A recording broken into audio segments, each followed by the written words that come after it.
نعمت بعد کا جس سمت وہ ذیشان گیا، نعمت بعد کا جس سمت وہ ذیشان گیا، ساتھ ہی منشی رحمت کا قلم تان گیا، جان دل ہوش و خرد سب تو مدینے پہنچے، تم نہیں چلتے رضا سارا تو سامان گیا۔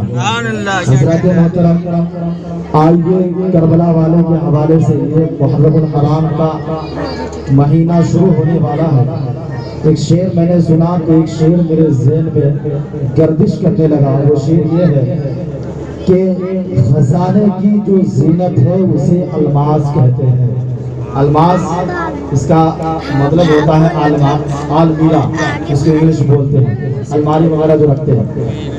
خزانے کی جو زینت ہے اسے الماس کہتے ہیں، طلب پانی کی ہوتی ہے تو اس کو پیاس کہتے ہیں، جسے سب لوگ پیتے ہیں اسے سب کہتے ہیں دریا، جو دریا کو پلاتے ہیں اسے عباس کہتے ہیں، جو دریا کو پلاتے ہیں اسے عباس کہتے ہیں۔ محترم حضرات، آئیے ایک بات نبی معظم کی بارگاہ میں درود شریف پڑھیں۔ اللہم صلی علی سیدنا شفیعنا حبیبنا طبیبنا من جانا بابانا محمد صلو علیہ الصلوۃ والسلام علیک یا حبیبی یا رسول اللہ صلی اللہ تعالی علیہ وسلم۔ چند منٹوں کے لیے میں حاضر آیا ہوں۔ اللہ رب العزت قرآن مقدس میں ارشاد فرماتا ہے ان الصلاۃ تنہی عن الفحشاء والمنکر۔ اس کا ترجمہ، اس کا ٹرانسلیشن، اس کا معنی، اس کا مفہوم قریب ہر فہم و ادراک رہتے ہیں۔ جس میں سے یہ بھی ہے ان الصلاۃ تنہی عن الفحشاء والمنکر۔ قرآن مقدس میں اللہ رب العزت ارشاد فرماتا ہے مسلمان سے حسد بھی رکھتا ہے، اس سے کینہ بھی رکھتا ہے، وہ نمازی بھی ہے، کینہ بھی اس کے دل میں ہے، نمازی بھی ہے، بغض بھی اس کے دل میں ہے، نمازی بھی ہے، حسد بھی اس کے دل میں ہے، نمازی بھی ہے، چغلخوری بھی کرتا ہے، نمازی بھی ہے۔ وہ تمام تر غلط کام کرتے ہیں جو عام انسان کرتا ہے۔ یہ کیسے ہو سکتا ہے؟ نماز میں نمازیوں کے بارے میں جو قرآن تو برملا اعلان کرتا ہے ان الصلاۃ تنہی عن الفحشاء والمنکر، نماز بے حیائی اور بری باتوں سے روکتی ہے، لیکن کیوں نماز کو بے حیائی اور بری باتوں سے روکتی ہے؟ یہ قرآن کا فرمان ہے، لیکن انسان نماز پڑھتے ہوئے بھی گنہگار کیوں ہے؟ تو اس کا صاف مطلب ہے کہ نماز خشوع چاہتی ہے، نماز خضوع چاہتی ہے۔ نماز کے بارے میں میرے آقا علیہ الصلوۃ والتسلیم نے ارشاد فرمایا ہے کہ جس طرح میں نماز پڑھتا ہوں اس طرح تم بھی نماز پڑھو۔ ارے نماز تو میرے آقا علیہ الصلوۃ والتسلیم کی نماز پہ کروڑوں انسان کی جان قربان ہے، ان کے غلام کی نماز دیکھے، مولا علی شیر خدا ہے، کیل چوب جاتی ہے، کیل چوب جاتی ہے، مولا علی شیر خدا ہے، لیکن ان کو احساس نہیں ہوتا ہے۔ اولیاء کرام کی سیرت کا مطالعہ کریں گے، ان کی حیات زندگی کا مطالعہ کریں گے، آپ کو پتا چلے گا اللہ والے ایسے گزرے ہیں جو نماز تو پڑھتے ہی ہیں لیکن کسی مومن کا دل نہیں توڑتے، کسی سے بغض نہیں رکھتے، کسی سے کینہ نہیں رکھتے، کسی سے حسد نہیں رکھتے۔ لیکن ایک انسان جو بیک وقت میں نمازی بھی ہے، کینہ اس کے دل میں نظر آتا ہے، نمازی بھی ہے، بغض اس کے دل میں نظر آتا ہے، نمازی بھی ہے، حسد اس کے دل میں نظر آتا ہے۔ اس کا صاف مطلب ہے جو نماز نہیں پڑھتا ہے بلکہ دکھانے کے لیے مسجد کے دروازے کو کھٹکھٹا کر دو کی نماز فجر میں جا کر وہ امام کے پیچھے ادا کرتا ہے، 4 وقت کی نماز جا کر ظہر میں امام کے پیچھے ادا کرتا ہے، حقیقت میں اس کی نماز نہیں ہوتی ہے بلکہ نماز ہوا کرتی ہے۔ اور یہی وجہ ہے کہ انسان جب نماز پڑھے گا جو بے حیائی اور تمام بری باتوں سے رک جائے گا، پرہیز کرے گا، اور جو نماز پڑھے گا جھیم سے وہ کبھی بھی بے حیائی اور بری باتوں سے نہیں اٹھے گا۔ اور بے حیائی اور بری بات تو بہت درکنار ہے۔ میرے آقا علیہ الصلوۃ والتسلیم کے پیارے دیوانوں، میرے آقا علیہ الصلوۃ والتسلیم کے غلاموں کے کردار و کریکٹر کا مطالعہ کریں گے تو آپ کو پتا چلے گا۔ ہم ایک دوسرے مومن بھائی کو ستانے کی کوشش کرتے ہیں، بھائی میں نہ جانے تلواریں نکل آتی ہے، کیوں؟ بھائی بھائی بھائی میں لاٹھیاں چارج کی جاتی ہے؟ کیوں؟ اس لیے کہ ہم نے قرآن مقدس کے فرمان پہ عمل کرنا چھوڑ دیا ہے، ہم نے حدیث رسول پہ عمل کرنا چھوڑ دیا ہے، ہم نے اقوال اولیاء پر عمل کرنا چھوڑ دیا ہے، ہم نے سیرت اولیاء کو پڑھا تو ضرور ہے، عمل کرنا چھوڑ دیا ہے۔ آج جو میں ایک واقعہ آپ کو بتانا چاہتا ہوں، حضرت خواجہ بندہ نواز کیسی طرح ہے، آپ کیسی طرح کے ملفوظات میں ایک واقعہ نقل ہے، بنی اسرائیل کے ایک نبی ہے جن کے اوپر وحی نازل ہوتی ہے، یہ اللہ رب العزت وحی نازل کرتا ہے کہ اے نبی تم شہر کو، اپنی بستی کو، اپنے شہر کو چھوڑ دو چلے جاؤ، اور ایک عابد ہے اس کو کہو کہ ایک رقاصہ ہے، ایک فاحشہ عورت ہے، ایک نچنیہ عورت ہے، اس کے گھر میں جا کے پناہ لے لے۔ اللہ اکبر، نبی کے اوپر وحی نازل ہوتی ہے، وہ نبی آتے ہیں عابد کے گھر، اور عابد کو کہا جاتا ہے کہ اللہ کا عذاب نازل ہونے والا ہے، یہ بستی جلنے والی ہے، آگ کی برسات ہونے والی ہے، میں شہر سے باہر جا رہا ہوں، اب تم اس رقاصہ کے یہاں چلے جاؤ جو ایک فاحشہ ہے، جو ایک نچنیہ عورت ہے۔ اللہ اکبر، حضرت اللہ کے نبی ہیں، جب اس عابد کو بتایا جاتا ہے وہ کہتے ہیں اے اللہ کے نبی میں کہا اور وہ رقاصہ، وہ فاحشہ عورت، وہ نچنیہ عورت، اس کے یہاں میں جاؤں؟ اللہ کے نبی ارشاد فرماتے ہیں فی الوقت جو آپ کو کہا جا رہا ہے وہی کیا جائے، آپ جائیں بعد میں دیکھا جائے گا۔ دیکھیں غور سے سنیں گے آپ جائیں بعد میں دیکھا جائے گا۔ اللہ کے نبی شہر کو چھوڑ دیے، وہ عابد اس رقاصہ کے گھر، اس نچنیے کے گھر جا کر اپنے مسلح کو لیے ہیں، اور جیسے ہی اس رقاصہ کے گھر گئے ہیں وہ عورت کہتی ہے، وہ خاتون کہتی ہے اے شخص میں جانتی ہوں کہ آپ اللہ کے برگزیدہ بندے ہیں، آپ اللہ کے مقرب بندے ہیں، میں جانتی ہوں آپ کی پوری رات اللہ کی عبادت میں گزرتی ہے، آپ کا پورا دن اللہ کی عبادت میں گزرتا ہے، لیکن آپ میرے گھر پہ۔ وہ عابد کہتے ہیں، اللہ والے کہتے ہیں میں کچھ نہیں جانتا، تم اپنا کام کرو، میں ایک مسلح لے کر ایک کونے میں بیٹھ جاؤں گا، تمہیں تمہارے کام سے مطلب ہے، ہمیں ہمارے کام سے مطلب ہے۔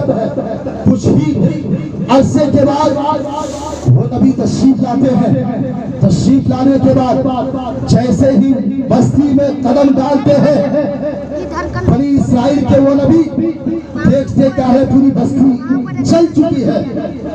جیسے وہ عابد نکلتے ہیں رقاصہ کے گھر سے، وہ عابد پوچھتے ہیں اے اللہ کے جلیل القدر نبی، اے اللہ کے نبی آپ نے جو ہمیں کہا کہ تم اس رقاصہ کے گھر چلے جاؤ، آگ کی بارش ہونے والی ہے، آپ شہر کو چھوڑ کر چلے گئے، میں تو ایک عابد ہوں، میں سمجھ رہا ہوں، جان رہا ہوں، بات سمجھ میں آ رہی ہے، آپ اللہ کے نبی ہیں، یہ بھی معاملہ سمجھ میں آ رہا ہے، آگ کی بارش ہوئی ہے یہ بھی سمجھ میں آ رہا ہے کہ گناہگاروں کے گناہوں کی وجہ سے آگ کی بارش ہوئی ہے، آپ اللہ کے نبی ہیں اس لیے بچ گئے، اور میں اللہ کی عبادت کرتا ہوں، عابد و زاہد ہوں اس لیے بچ گیا، اور یہ بھی نہیں کہ میں اپنے گھر پہ ہوتا تو وہ بھی بچتا نہیں، اس رقاصہ کے گھر پہ گیا تو بچ گیا، یہ کیا معاملہ ہے؟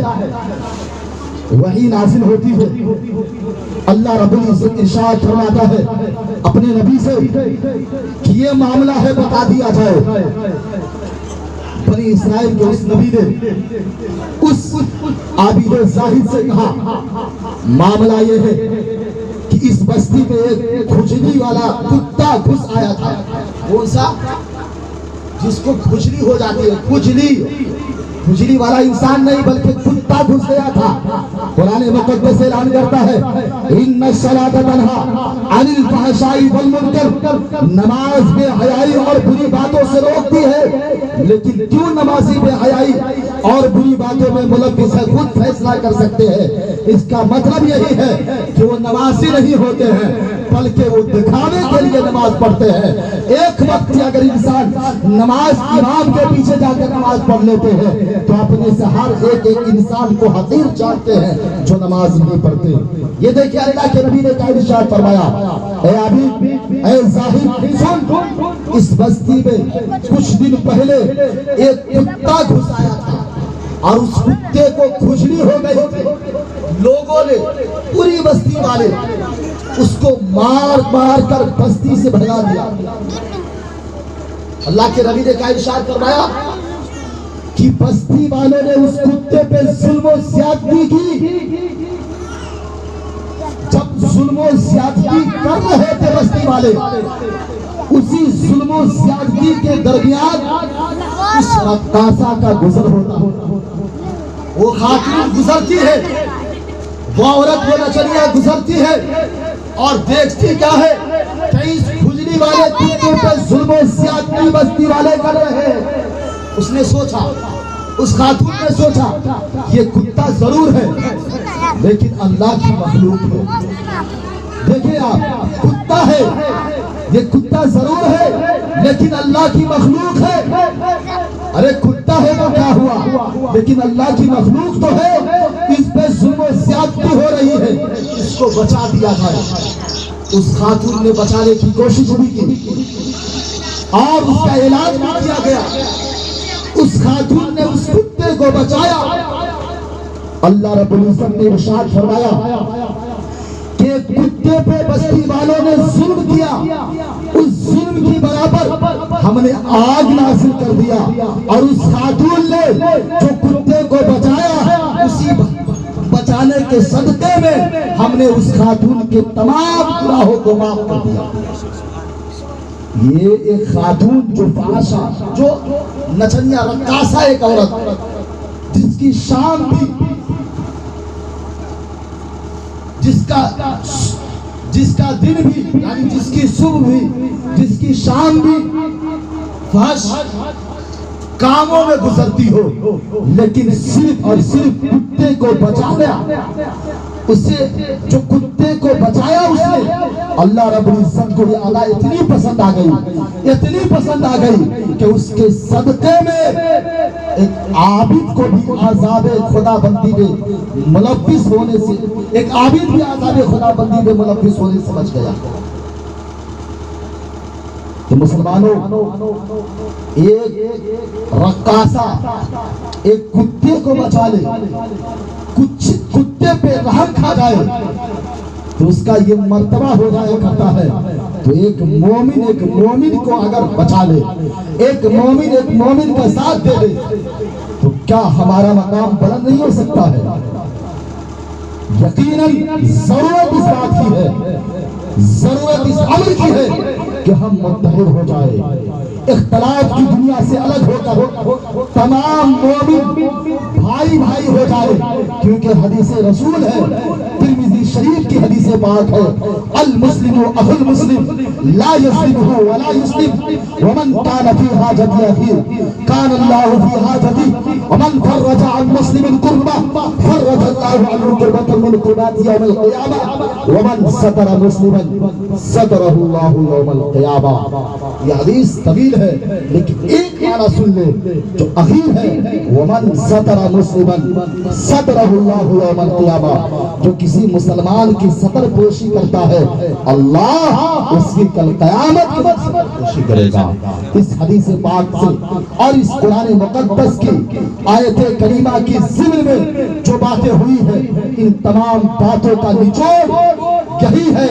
ان تمام باتوں سے ہمیں یہ سبق حاصل کرنی چاہیے کہ ہم نماز پڑھے ٹھیک ہے، روزہ رکھے ٹھیک ہے، اللہ نے استطاعت دیا حج بھی کرے، زکوٰۃ بھی ادا کرے، صدقات و خیرات بھی ادا کرے، لیکن مومن سے محبت بھی کرے، اخوت پیار محبت بھائی چارگی کا پیغام بھی دے، بغض کو ختم کرے، حسد کو ختم کرے، چغلخوری کو ختم کرے۔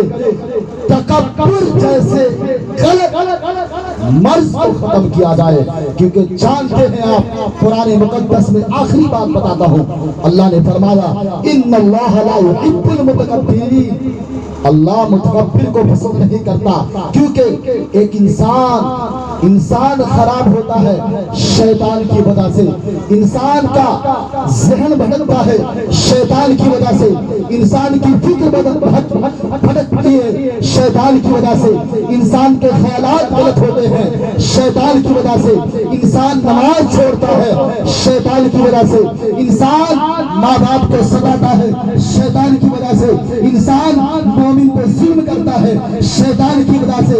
لیکن شیطان کیوں شیطان ہوا آپ جانتے ہیں، شیطان اور شیطان تو شیطان ہوا صرف اور صرف غرور کی وجہ سے، تکبر کی وجہ سے۔ وہ غرور کو ختم کر دے تو انشاءاللہ الرحمن تمام مومن میں اتحاد ہو جائے، محبت ہو جائے، اور کوئی بھی جو غیر مسلم طاقت ہے آپ کے انگلی بھی نہیں اٹھا سکتی ہے۔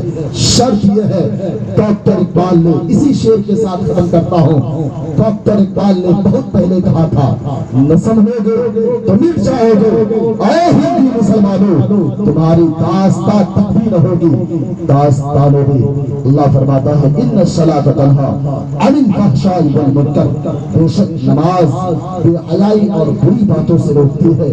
مسلمانوں نماز پڑھو، خشوع پیدا کرو، خضوع پیدا کرو، اور اپنے آپ کو نمازی کہلانے کے لیے نماز کبھی نہ پڑھو، اللہ اور اس کے رسول کی رضا حاصل کرنے کے لیے نماز پڑھو۔